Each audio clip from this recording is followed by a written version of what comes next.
you know the NOPD just entered a 2-year period that could determine the end of federal oversight?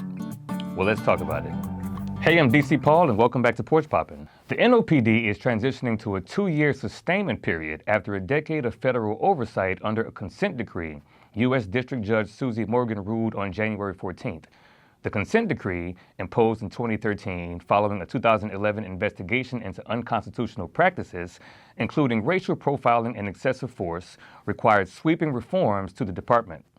Judge Morgan acknowledged significant progress by the NOPD, but highlighted areas still needing improvement, including gender bias in policing and ensuring thorough investigations into officer misconduct.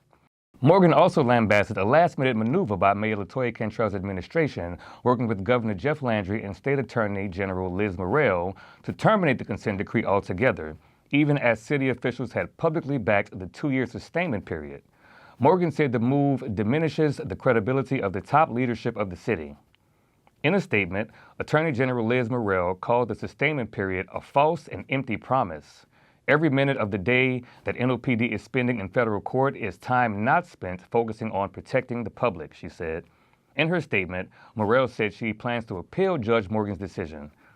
A spokesperson for Mayor Cantrell referred Verite News to a news release prior to the ruling, asserting that NOPD achieved the goals of the consent decree years ago and reiterating the administration's support for bringing a conclusion to the reform agreement. Landry's office did not respond to requests for comment. To read more in-depth coverage about the NOPD transitioning to a 2-year sustainment period, visit veritenews.org.